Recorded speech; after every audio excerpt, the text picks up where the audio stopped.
enfermeira pela Universidade Federal de Pernambuco, mestre em saúde pública pela Universidade Estadual da Paraíba e especialista em urgência, emergência e UTI. Então, tenho experiência na atenção básica, né? Então, a gente vai falar um pouquinho sobre pré-natal de alto risco. Então, como identificar, né, no pré-natal, que essa gestante é de alto risco, né? E quais são as patologias, né, que eu posso identificar durante a minha consulta de pré-natal, né, que essa gestante, ela tem uma possibilidade, né, ela tem essa morbidade sendo instalada, né? Então, como é que eu posso detectar isso durante a minha consulta? Então, vamos lá, a gente vai ver isso hoje, tá certo? Então, logo para iniciar, é importante enfatizar, né, por que o pré-natal é tão importante, né? O pré-natal, ele reduz a morbimortalidade materno-infantil, então é extremamente importante. Então, através do pré-natal, você faz um rastreamento da sua gestante. Então, toda consulta de pré-natal, você tem a possibilidade de fazer a estratificação de risco dessa gestante. Então, qual o grau de vulnerabilidade dessa gestante? Para que ela conduza, né, essa gestação, para que ela finalize, né, a sua gestação com êxito, né, sem adquirir nenhuma doença, né, nem ela, nem o feto. Então, o pré-natal, ele trabalha justamente nisso, por isso que nenhuma gestante pode receber alta do pré-natal. Então, isso não existe, né, é algo contínuo, né, um acompanhamento contínuo até o término da gestação. E aí, quando termina a gestação, a gente inicia o acompanhamento no puerpério. É importante falar também que amplia o acesso, né, dessa gestante, um acesso de qualidade à assistência em saúde. Então, veja a importância dos profissionais que realizam pré-natal, né? Tanto o enfermeiro como o médico na estratégia saúde da família. Então, outra coisa que eu trouxe muito importante para enfatizar é que existem fatores que permitem a realização de pré-natal pela equipe de atenção básica. Então, por exemplo, é um adolescente, isso não é um fator de risco, né? Ela tem, sei lá, 15 anos, né? Está gestante, isso é um fator de risco, sim, certo? Isso é um fator de risco, mas só o fato dela ser um adolescente, isso não me, como é que eu diria? Não já é um preditor para que eu encaminhe ela para uma assistência especializada, não. Então, ela tem esse fator de risco, a adolescência, mas se é uma gestante, né, que não tá não tem outros graus de vulnerabilidades associados, é um adolescente que queria aquela gestação, foi tudo planejado por ela e por seu companheiro, né? Ela tem uma estabilidade emocional, ela aceita aquela gestação bem, então, por mais que a idade, né, a faixa etária da adolescência esteja associada a um grau de risco, né, não é fator determinante, tá certo? Então, a gente vai observar durante essa aula que são vários fatores contribuintes para que você encaminhe essa mulher para assistência especializada, tá bom? Então, é importante enfatizar que, mesmo havendo fatores, tá? Se esse fator não está colocando em risco, né? Nem a vida da mãe, nem a vida do feto, pode sim continuar fazendo assistência no pré-natal de baixo risco. Só que toda a consulta, você vai fazer a estratificação de risco dessa gestante e vai saber se realmente algo modificou, que há necessidade de encaminhar ela para o alto risco ou não. Nada modificou e ela pode sim continuar sendo atendida pela estratégia saúde da família. Outra coisa importante, né, de enfatizar. Professora, e aí a mulher foi encaminhada para o serviço especializado. Ela continua sendo atendida pela estratégia saúde da família. Essa mulher não vai receber alta, né, entre aspas, da estratégia saúde da família, porque ela está sendo acompanhada pelo serviço especializado, de maneira nenhuma, tá? Então, ela vai ser acompanhada pelo serviço especializado e vai ser atendida também, tá? Vai ser acompanhada também pela unidade básica de saúde mais próximo de sua casa, né? A unidade básica de saúde em que abrange aquele território onde ela reside, tá? Então, a mulher ela não vai ser simplesmente encaminhada para o serviço especializado e deixar de ser atendida. É outra coisa que sempre o pessoal tem dúvida e é importante ser enfatizado aqui, tá? Então, qual é o roteiro da consulta, né? tanto a consulta de alto risco como a de baixo risco, ela tem um padrão, tá certo? Tem fatores que são imprescindíveis para serem avaliados em toda a consulta. Dentre esses fatores é a anamnese. Pela anamnese, né, você faz o levantamento até de fatores de risco dessa gestante que pode colocar em situação de vulnerabilidade a sua vida e a vida do feto, tá? Então, é importante, né, os componentes da anamnese. Qual é a queixa atual dessa gestante? Né? Quais são as características genéticas anteriores que pode, né, colocar em risco a sua vida e a vida do bebê? Qual é o hábito de vida dessa gestante, né? Quais são as doenças já pré-existentes, né? Então, uma boa anamnese, uma boa história clínica é importante para que você faça a estratificação de risco, tá? Ah, se eu esqueci alguma coisa, eu vou mostrar uma foto posteriormente, mas pela caderneta da gestante, a gente já tem um aparato ideal, a gente já tem, né, várias coisas importantes a serem avaliadas, né, tanto na primeira consulta como nas consultas subsequentes, para que você sempre esteja fazendo a estratificação de risco dessa gestante.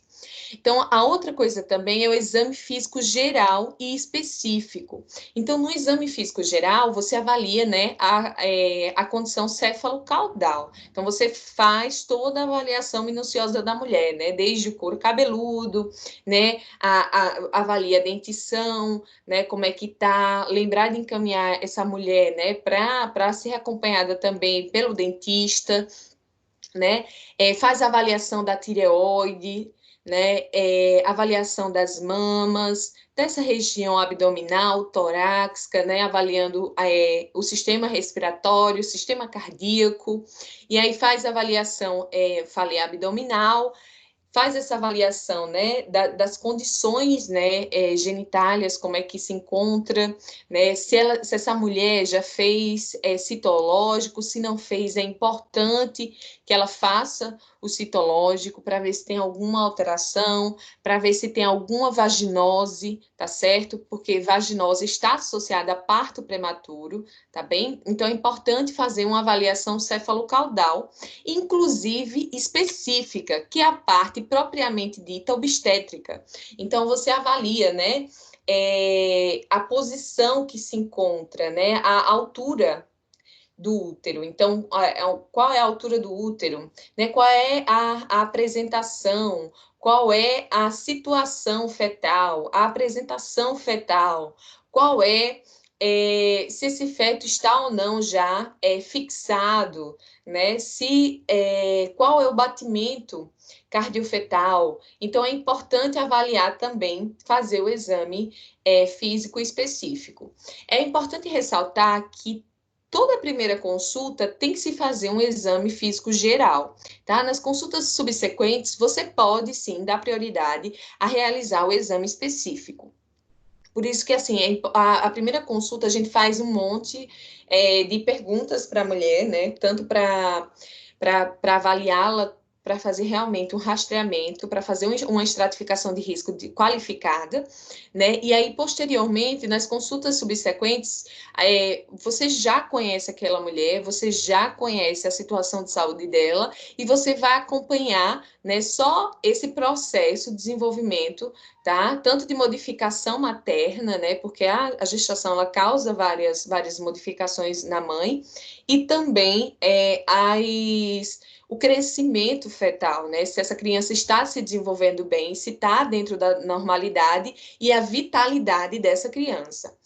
Então, outra coisa importante é a prescrição de medicamentos. Então, a prescrição de ácido fólico e sulfato ferroso, né? Ressaltando que essa prescrição ela pode ser alterada quando essa mulher foi encaminhada pelo serviço especializado, né? Dependendo de alguma condição de saúde que ela tenha, né? Ou algum fármaco que ela esteja tomando. E aí, o médico prescreve outro, né? Que tem uma dosagem maior de ferro, né? Prescreve outro que já tem um ácido fólico e sulfato ferroso. E aí ela já tenha tudo isso em uma medicação só, ou ela pode sim, ele ou o médico que acompanha, prescrever, né, as medicações que são entregues no serviço de saúde, que é o ácido fólico e o sulfato ferroso. Outra coisa importante também é a solicitação de exames complementares. Então, a gente tem, né, uma quantidade específica de exames para serem solicitados no primeiro, segundo e terceiro trimestre da gestação. Então, a gente vai falar isso nos próximos slides. E as condutas gerais. Então, se essa mulher está com a cefaleia, se a cefaleia incomoda, né, a prescrição de um analgésico, né, se ela está com uma hiperêmese, né, a prescrição de um antihistamínico específico que não coloque em risco nem a sua vida, nem o desenvolvimento do bebê. Então, as condutas gerais, né, inclusive a própria, né, solicitação que essa mulher faça o citológico, tá certo? Então, ó, quanto aos exames complementares, na primeira consulta, né, que é importante que esses exames ele seja prescrito na primeira consulta, que a mulher vá ao serviço, então é importante hemograma, tipagem sanguínea, fator RH, porque se a mulher for RH negativo, né, você vai ter que solicitar o Cumbis indireto, né, se ela já é acompanhada pelo serviço, já tem exames anteriores que ela é O negativo, então é importante que você já solicite o Cumbis indireto, tá certo? Professora, ela só precisa de Cumbis indireto se ela for O negativo? Não, de maneira nenhuma. O fato dela ser B negativo, A negativo, AB negativo, o fato do RH dela ser negativo já é um fator para que você solicite o Cumbis indireto, tá certo? A glicemia em jejum, tá certo? Outra coisa, a tipagem de sífilis, né? Então, a gente tem um teste rápido de sífilis, na maioria das unidades, a gente tem esse teste disponível, então é importante que ele seja realizado na primeira consulta. Assim como o teste rápido para HIV, tá? Tem teste rápido também, né, em algumas unidades para hepatite B e para hepatite C. Então, são 4 testes rápidos que são importantíssimos serem realizados, né, assim, na primeira consulta da gestante. Então, além desses testes rápidos, porque o teste rápido é um teste de rastreamento. Então, sei lá, deu positivo. E agora? Né? Lembrando que teste rápido é um teste de rastreamento, ele não é um teste de diagnóstico. Então, é importante que, além de fazer o teste rápido na primeira consulta, você solicite, né, a tipagem, né, como é que eu diria, a titularidade de imunoglobulinas específicas, né, a titulação de VDRL, né, a titulação de anti-HIV, tanto anti-HIV, IgG e IgM, né, a titulação de toxoplasmose, né? Só ressaltando aqui, minha gente, me desculpa aqui, a titulação de anti-HIV, tá certo? A gente tem anticorpos específicos para o HIV. Agora, para toxoplasmose, eu preciso investigar IgM e IgG, tá? Sorologia também para hepatite B e para hepatite C. Outra coisa também, né, o sumário de urina, tá bom? Se essa mulher já tiver com queixas específicas, né, de dor ao urinar, né, sente queimando quando vai fazer, quando vai miccionar, ela sente uma dor nessa região pélvica, a barriga às vezes fica um pouco endurecida, opa, né, isso pode ser uma infecção urinária já, então pode se solicitar o sumário de urina, ok, né, pode se solicitar juntamente com o sumário uma uricultura, pode sim, tá certo? Se ela já apresenta sinais e sintomas clássicos. Se não, pode-se solicitar o sumário de urina tipo 1. Então, a ultrassonografia obstétrica, tá? É algo importantíssimo ser solicitado. E a outra coisa é o citopatológico, tá? Se a mulher nunca fez um citopatológico, não, fiz ano passado, então não precisa, tá bom? Fiz há 6 meses atrás, não precisa. Mas se faz muito tempo que essa mulher fez o citopatológico, ou se essa mulher nunca fez o citopatológico, é importante que ele seja prescrito. Outra coisa também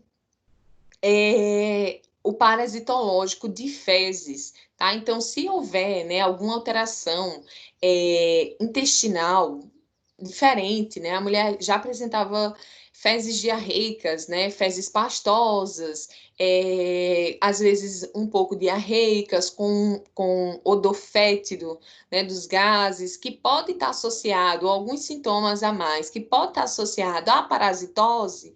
É importante que o parasitológico de fezes seja solicitado, tá? Então, a gente tem no segundo trimestre, né, a solicitação do TOTG, tá? Que é o teste de tolerância à glicose, o teste oral de tolerância à glicose, tá? E aí é importante que a mulher faça justamente porque nesse segundo trimestre, porque nesse segundo trimestre é que a gente tem a maior, né, suscetibilidade para alteração de intolerância, eu não diria intolerância, eu diria para diminuição da absorção de glicose, tá? Então, um maior número de casos relacionados à diabetes gestacional surge a partir do segundo trimestre. Então, a mulher tem uma dificuldade maior de absorção quando ela tem diversos fatores, né, associados, tá certo? Então, ela tem vários, ela tinha vários fatores de risco que contribuía para o aparecimento do diabetes. Nessa fase gestacional, tem uma dificuldade maior em relação à absorção e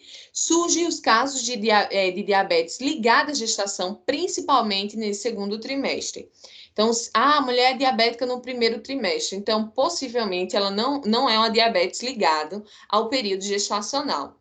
E a outra coisa também é pedir o cumbizinho direto. Então, saber se a mulher for RH negativo, o cumbizinho direto vai ter que ser solicitado a cada 2 meses, tá? Então, no terceiro trimestre, então você faz um outro check-up com hemograma, glicemia em jejum, cumbizinho direto, VDRL, anti-HIV, a sorologia para hepatite B, tá? Para toxoplasmose, né? Se o último exame de toxoplasmose, né, deu reagente. Então, é importante prescrever novamente para que essa mulher, né, na verdade, solicitar para que essa mulher faça a toxoplasmose, tá? Para que ela repita o exame de toxoplasmose. A outra coisa também é solicitar a urocultura mais, né, o sumário de urina e coletar a secreção vaginal, tá? De prática, a gente já faz até essa parte aí de urocultura mais o urina tipo 1. Então, a gente faz toda essa avaliação. Então, ó, em qualquer consulta, você vai ter a entrevista, tá? Que é importante essa anamnese para fazer a estratificação de risco e o exame físico. Isso vai te conduzir a um raciocínio clínico, tá? E o raciocínio clínico, a partir desse raciocínio clínico, você vai hipotetizar já durante a consulta, né? Enquanto a mulher vai te falando, né? A situação, você vai fazendo a análise do exame físico dela, você consegue sistematizar a sua assistência. Então, você consegue garantir, né, uma análise completa dessa mulher e garantir também uma organização quanto à assistência que vai ser prestada por você. É importantíssimo ressaltar que quem não sabe o que procura também não consegue entender o que encontra. Então, isso acontece muito, né? A pessoa vai para uma consulta e não sabe quais são as alterações, né? Quando essas alterações ocorrem, quais são os períodos na gestação que tais alterações ocorrem, né? A mulher apresenta algumas queixas e o profissional às vezes sabe que é algo errado, que é uma morbidade, que é algo patológico, mas não sabe qual é a conduta após aquela identificação, tá certo? Então, isso é muito grave. Então, ó, é importante ressaltar que em todas as consultas, a gestante deve ser avaliada quanto ao seu risco gestacional. Então, toda consulta você deverá fazer estratificação de risco para essa gestação, tá? Isso não pode ser feito apenas na primeira consulta, isso deve ser feito em toda a consulta da gestante. Então, é importante saber também, você conhecer no seu município, né, qual é a unidade de referência, qual é a unidade que você pode encaminhar essa mulher. Eu vou falar isso porque eu acredito que na maior parte dos municípios já tem implementado o PEC, né, que é o Prontuário Eletrônico do Cidadão, e se você ver lá no PEC, lá embaixo tem a parte de encaminhamentos, e aí você coloca que encaminhou a mulher para a especialidade de pré-natal de alto risco. né? E quando você coloca imprimir, você tem, né, a justificativa da sua referência, né, de você ter referenciado aquela mulher e a estratificação de risco, né, como é que eu diria? A avaliação do risco dela de acordo com mas essa estratificação não é baseada na nossa estratificação. Essa estratificação de risco utilizada para referência é baseada na classificação de Manchester. Se você observar, você coloca se é azul, se é verde, se é amarelo ou se é vermelho, né? Para você mostrar para a unidade de referência qual é o tempo, né, de atendimento mediante aquela situação que a mulher apresenta. Então, você faz a classificação de risco, né, de acordo com a escala de Manchester, que é diferente, viu, minha gente, da estratificação de risco durante o pré-natal. Então, pela estratificação de risco, você vai saber se essa mulher tem um alto risco, né, para saber se essa mulher tem um alto risco para que ela seja encaminhada para o serviço especializado. Então, nesse papel que você imprime do prontuário eletrônico do cidadão, você tem lá embaixo a, espaço para que o serviço coloque, né, a contrarreferência, né? Então, qual foi a conduta tomada no serviço e quais serão os cuidados posteriores, tanto você no seu serviço como do serviço especializado. Então, é super importante, tá? Outra coisa, é importante fazer a contrarreferência via CISREG, né? Tem alguns municípios que já têm um sistema de regulação, então você tem como regular gestante, e além disso, é importante que você registre isso no PEC, tá bom? Que você esteja respaldado que fez o encaminhamento dessa gestante devido tais e tais alterações que ela apresentou durante a consulta para o serviço de alto risco.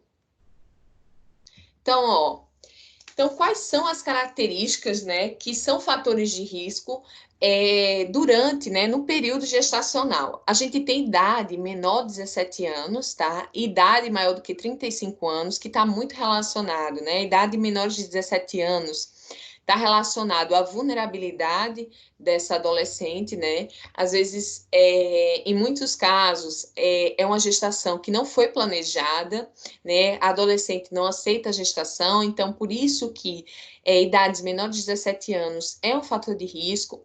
Maior do que 35 anos, a gente tem algumas doenças que não se sabe o porquê, mas se mostra muito associado ao aumento da faixa etária da mulher, né? Então, por exemplo, autismo, né? Ainda não se sabe justificar, mas sabe-se que tem uma alta incidência, né, de crianças com autismo que nasceram, né, de mães que tinham uma idade gestacional alta, tá? Então, a gente tem também ocupação, né? Então, qual é o trabalho dessa mulher? Né, o trabalho dela exige um esforço físico, né, considerável, a carga horária é alta, ela fica em pé a maior parte do tempo, né, ela está exposta a agentes físicos, biológicos, né, a um estresse muito grande, que pode provocar, né, alterações no período gestacional. A situação conjugal insegura é outro fator de risco, né, a baixa escolaridade. A altura dessa mulher também é outro fator de risco, o peso da mulher, tá certo? Além do uso de drogas ilícitas, lícitas ou ilícitas, né? As drogas, elas alteram totalmente, né, a parte biológica da mulher. Então, que já está sofrendo uma alteração e que há uma necessidade do feto, né, de nutrientes, enfim, que vem da mãe. E aí, quando a mulher, ela usa drogas, por exemplo, uma droga que causa muita alteração e muito problema na gestante é a cocaína. Então, a mulher faz uso de cocaína durante o período gestacional, ela tem um grande risco de ter hipertensão, tá? Ligado, né? De ter alguma síndrome hipertensiva ligado ao período gestacional. Por quê? Porque a cocaína ela altera consideravelmente, né, toda a parte circulatória da mulher. E aí isso compromete e vulnerabiliza essa mulher para que ela tenha síndromes hipertensivas durante esse período. Então, a gente tem, né, história reprodutiva anterior, se a mulher já teve mortes, né, inexplicadas,